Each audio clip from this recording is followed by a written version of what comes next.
Hello everyone. तो इस video में हम मिडिल इंग्लिश पीरियड को डिस्कस करने वाले हैं, हिस्ट्री ऑफ इंग्लिश लिटरेचर का। इसके पहले हमने ओल्ड इंग्लिश पीरियड को वो डिस्कस कर लिया है। थ्योरी है, ये कोई क्वेश्चन आंसर नहीं है, ये थ्योरी है। ओल्ड इंग्लिश पीरियड को हमने जिसको डिस्कस कर लिया है, ठीक है। आज हम देखने वाले हैं मिडिल इंग्लिश पीरियड को। तो ये कब से कब तक है? 1066 से 1500 तक है। 1066 से 1500 के बीच को हम कौन सा पीरियड कहते हैं? मिडिल इंग्लिश पीरियड कहते हैं, ठीक है। तो हम देखते हैं, पढ़ते हैं फिर। Middle English was a form of English language spoken after the Norman conquest until the late 15th century. तो यहाँ पे क्या कहा जा रहा है कि जो मिडिल इंग्लिश नॉर्मन कॉन्क्वेस्ट के बाद 15वीं सदी के अंत तक बोले जाने वाली अंग्रेजी भाषा का एक रूप था, जो मिडिल इंग्लिश था। तो मिडिल इंग्लिश था इंग्लिश लैंग्वेज का एक रूप है, एक फॉर्म था। कब? Spoken after the Norman conquest, Norman conquest के बाद बोली जाने वाली, कब? 15वीं शताब्दी के अंत तक बोली जाने वाली अंग्रेजी भाषा का एक रूप था। कौन? मिडिल इंग्लिश, ठीक है। आगे देखेंगे जो मेन पॉइंट्स हैं वो हम पढ़ने वाले हैं। It was with the 14th century that major works of English literature begin once again to appear. ये 14वीं शताब्दी था, ये 14th सेंचुरी था जब एक बार फिर से इंग्लिश लिटरेचर के कुछ मेजर वर्क्स एक बार फिर से सामने आए, ठीक है। 14वीं शताब्दी के साथ अंग्रेजी साहित्य का प्रमुख कृतियाँ एक बार फिर से सामने आने लगी। इनमें क्या क्या इंक्लूडेड था? These include two so called Pearl, poets Pearl, Patience, Cleanness and Sir Gawain and the Green Knight, ठीक है। तो इसमें क्या क्या था? इसमें कुछ वर्क थे, जैसे कि इनमें था आपका पर्ल पोएट्स पर्ल, यानी कि पर्ल पोएट्स का पर्ल, पेशेंस, क्लीनेस और सर आपका जो ग्वैन है, गवेन बोल सकते हो, गवेन, सर गवेन, जो सर गवेन है, और ग्रीन नाइट भी इसमें शामिल है। उसी तरह लैंगलैंड की, विलियम लैंगलैंड का पॉलिटिकल एंड रिलीजियस एलिगरी है। कौन है वो? पियर्स प्लोमैन है, ये भी इसमें शामिल हुआ, विलियम लैंगलैंड का। उसी तरह जॉन गोवर का कन्फ्यूशियो एमेंटिस भी है। जॉन गोवर का कौन है? कन्फ्यूशियो एमेंटिस भी है।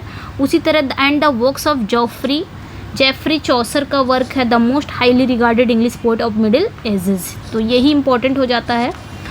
तो उसी तरह आप देख सकते हैं कन्फ्यूशियो एमेंटिस है। उसी तरह मिडिल इंग्लिश के सबसे उच्च सम्मानित अंग्रेजी कवि जेफरी चौसर की रचनाएं भी हैं, जिन्हें उनके समकालीन लोग वर्जिल, ठीक है, who was seen by the contemporaries as an English successor to the great tradition of Virgil and Dante. तो ये भी याद रखना है। इसमें क्या क्या शामिल है? इसमें आपके बहुत सारे वर्क्स हैं। जब 14वीं शताब्दी आया उस समय फिर से इंग्लिश लिटरेचर के कुछ मेजर वर्क हैं जो सामने आने लगे, जैसे कि पर्ल पोएट्स के पर्ल हैं, पेशेंस, क्लीनेस और सर गवेन के ग्रीन नाइट भी शामिल है। उसी तरह विलियम लैंगलैंड का जो पॉलिटिकल एंड रिलीजियस एलिगरी है, क्या है? पियर्स प्लोमैन, ये भी शामिल है। उसी तरह जॉन गोवर का कन्फ्यूशियो एमेंटिस भी शामिल है।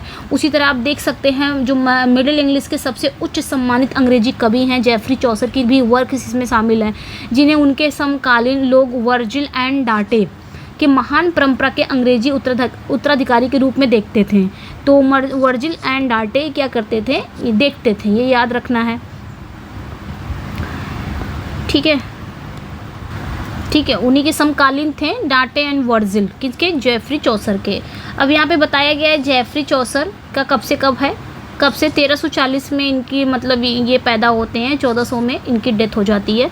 ये क्या रहते हैं? एक इंग्लिश पोएट रहते हैं, ऑथर रहते हैं, who is widely considered the greatest English poet of middle age. तो ये याद रखना है। तो ये एक अंग्रेजी कवि लेखक थे जिन्हें व्यापक रूप से मिडिल इंग्लिश का सबसे बड़ा अंग्रेजी कवि माना जाता था। He is best known for the Canterbury Tales. तो ये सबसे ज़्यादा कब से जाने लगे हैं? ये अपने, इनका एक वर्क था द कैंटरबरी टेल्स, ये अपने कैंटरबरी टेल्स के लिए ही जाने जाते थे। He has been called the father of English literature. इन्हें क्या क्या कहा जाने लगा? इन्हें फादर ऑफ इंग्लिश लिटरेचर का फादर कहा जाने लगा, या फिर the father of English poetry का इन्हें फादर जनक कहा जाने लगा, जेफरी चौसर को। क्वेश्चन आएगा कि father of English literature Geoffrey Chaucer, father of English poetry Geoffrey Chaucer, ठीक है, ये याद रखना है। आई थिंक रेनेसेंस चाइल्ड भी इन्हीं को कहा जाता है। He was the first writer to be buried in what was since come to be the called Poets' Corner in Westminster Abbey. तो ये भी याद रखना है कि अंग्रेजी कविता का ये पिता का ये पहले लेखक थे, ये पहले कवि थे जिन्हें वेस्टमिनिस्टर एबे में दफनाया गया था। ये याद रखना है, ये पहले ऐसे कवि थे जिन्हें वेस्टमिनिस्टर एबे में दफनाया गया था, जिन्हें पोएट्स कॉर्नर के नाम से भी जाना जाता है, जिन्हें पोएट्स कॉर्नर कहा जाने लगा। ये भी याद रखना इम्पोर्टेंट है। ठीक है, अगला देखेंगे। वन मोर पर्सन अब 14th सेंचुरी, बात जब 14th सेंचुरी की होगी, अच्छा जेफरी चौसर भी 14th सेंचुरी के थे, याद रखना है।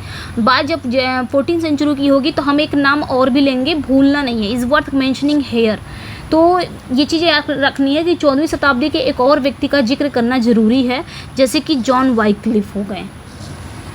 John Wycliffe who has an English scholastic philosopher, theologian, biblical translator, reformer, priest and seminary professor at the University of Oxford। तो ये तो इनका इंट्रो हो गया। तो अगर हम 14वीं शताब्दी की बात करें तो एक व्यक्ति का जिक्र और होगा। उन व्यक्ति का नाम क्या है? जॉन वाइक्लिफ, जो एक अंग्रेजी विद्वान थे, दार्शनिक थे, धर्मशास्त्री थे, बाइबल अनुवादक थे, सुधारक भी थे, रिफॉर्मर थे, प्रिस्ट भी थे, पुजारी भी थे और ऑक्सफोर्ड यूनिवर्सिटी में एक मदरसा प्रोफेसर भी थे। तो ये तो हो गया इनका intro. Wycliffe questioned the privileged status of the clergy who had powerful roles in England and lived a luxurious life and great pomp and show in local parishes। आगे क्या कहा जा रहा है कि वाइक्लिफ ने पादरी वर्ग, जो पादरी लोग थे, जो क्लर्जी लोग थे, उन पर सवाल उठाया था। ठीक है, उन पर सवाल उठाया जिनकी इंग्लैंड में शक्तिशाली भूमिकाएं थीं। तो क्लर्जी का उस समय क्या था, जो क्लर्जी लोग थे, पादरी लोग थे, इंग्लैंड में इनकी एक शक्तिशाली भूमिकाएं थीं।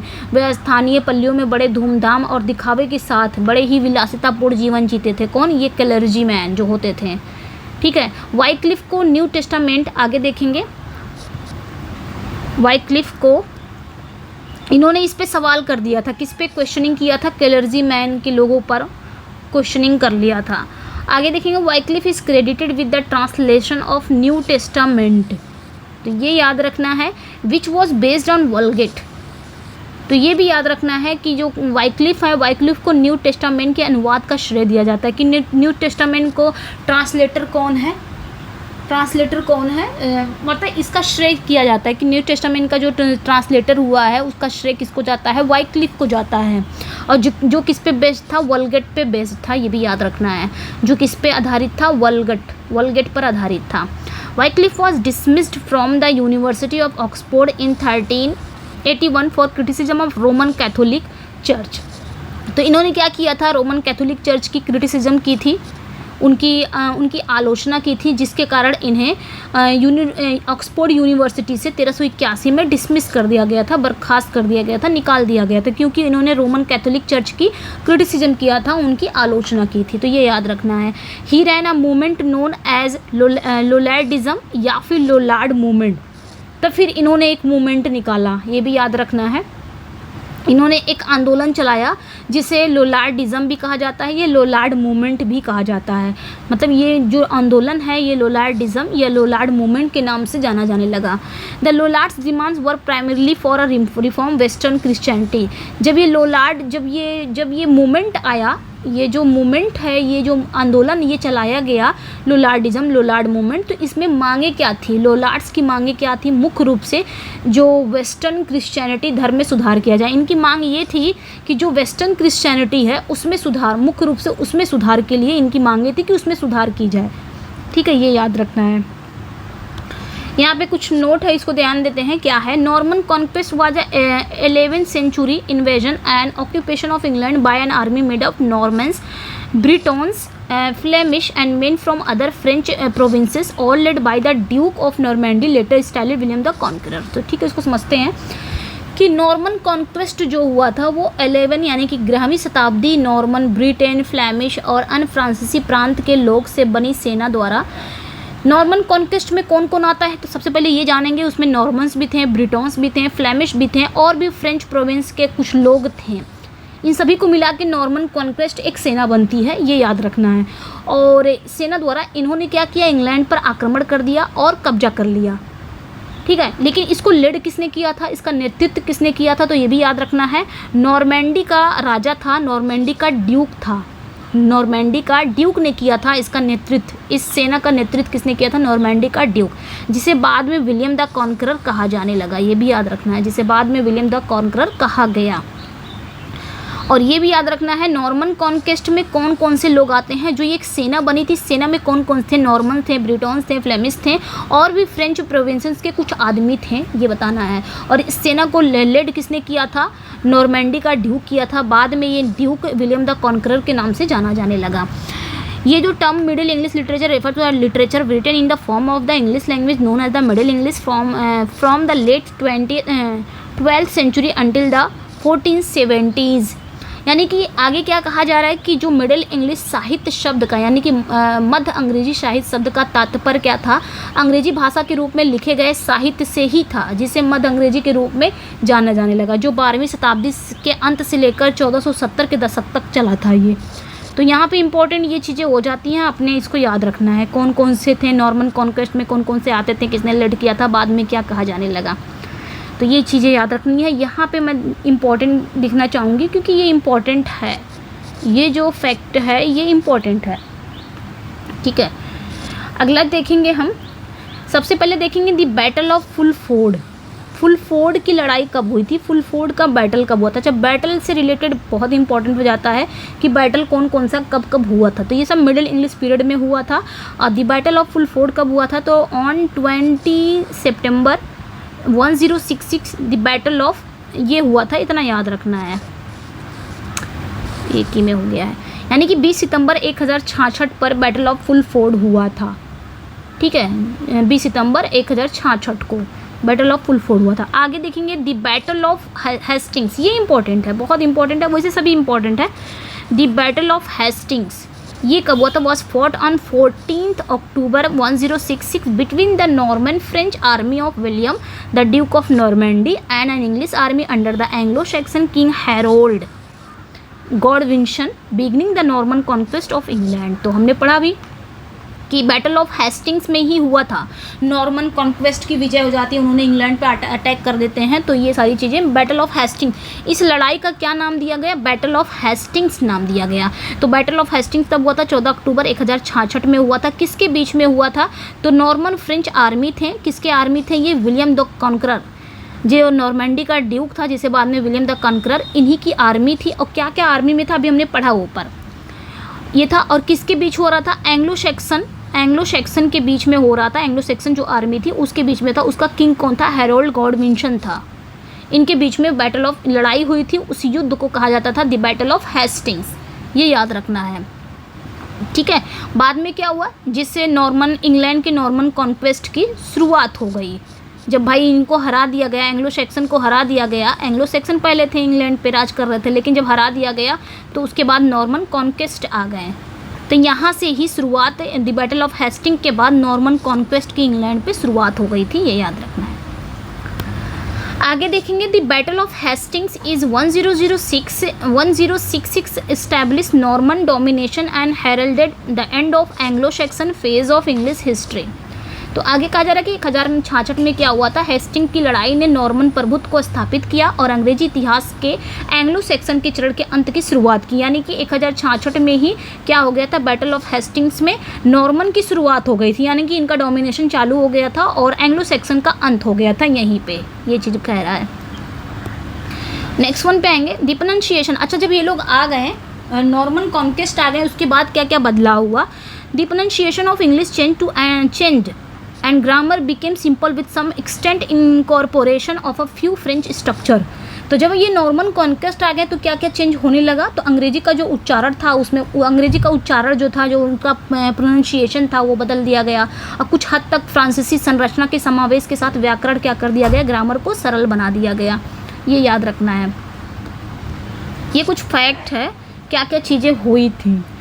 द फर्स्ट एंग्लो नॉर्मन हिस्टोरियोग्राफर, ये इंपॉर्टेंट है, इसको भी याद रखना है आपने, इंपॉर्टेंट है। The first Anglo Norman historiographer Geoffrey Gaimar, who wrote his story des Engles for Dame Constance. तो ये याद रखना है कि पहले जो हैं एंग्लो नॉर्मन इतिहासकार जेफरी गैमर हैं जिन्होंने डेम कॉन्स्टेंस के लिए अपनी स्टोरी डेस एंगल्स लिखी।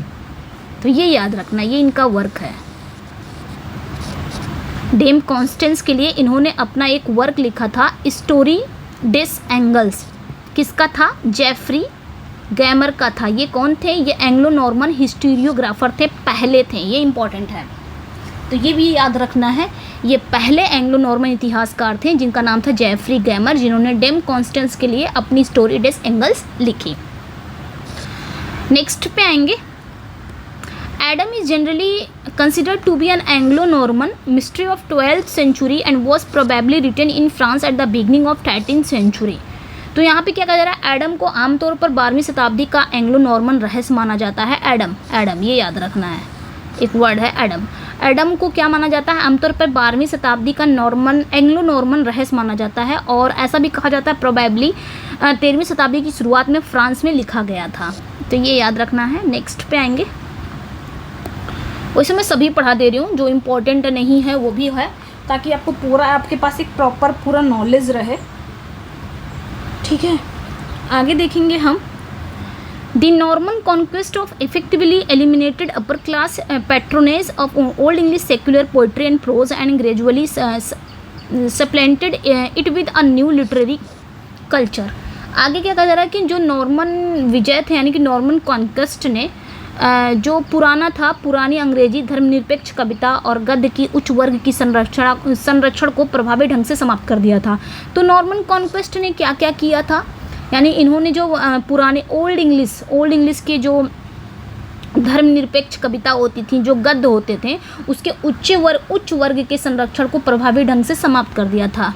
ठीक है, ओल्ड इंग्लिश की चीज़ें की बात हो रही है, और धीरे धीरे एक नई साहित्यिक संस्कृति के साथ इसका स्थान ले लिया, और धीरे धीरे क्या हो गया, एक न्यू लिटरेरी कल्चर वहाँ पे स्थापित हो गया, इन्होंने कर दिया था। ओल्ड इंग्लिश का मतलब धीरे धीरे सब चीज़ें जो उसमें कविताएं लिखी जाती थी वो धीरे धीरे नॉर्मन कॉन्क्वेस्ट में आके ख़त्म हो गई। अगला देखेंगे, Anselm was the author of celebrated Latin treatise on the atonement and offered a defence of the Christian faith. तो एंसलम, ये देखना है, एंसलम जो है वो प्रायश्चित पर एक प्रसिद्ध लैटिन ग्रंथ के लेखक थे। एंसलम कौन थे? एक ऑथर थे, लैटिन ग्रंथ के एक ऑथर थे, और उन्होंने ईसाई धर्म की रक्षा की पेशकश भी किया था। उन्होंने क्रिश्चियन फेथ के बारे में, उसकी रक्षा के बारे में ऑफर भी किया था, मतलब पेशकश किया था एंसलम, ये याद रखना है। ठीक है, आगे देखेंगे, the word medieval comes from Latin medium. तो ये जो वर्ड है मिडिएबल, ये कहाँ से आया है? लैटिन से आया है, लैटिन के मीडियम वर्ड से आया है, जिसे हम मिडिल भी जानते हैं, या फिर हम इसे कह सकते हैं अल्वम मतलब एज, उम्र से आया है। नेक्स्ट वन है, 4 main languages circulated in the England, old French और एंग्लो नॉर्मन। और क्या हो गया था, इंग्लैंड में 4 मुख्य भाषाएं प्रचलित थी, पुरानी, फ्रेंच या एंग्लो नॉर्मन। आगे देखेंगे, Latin old English and different branches of the Celtic language group. तो लैटिन, पुरानी अंग्रेजी और सेल्टिक भाषा समूह की विभिन्न शाखाएं हैं।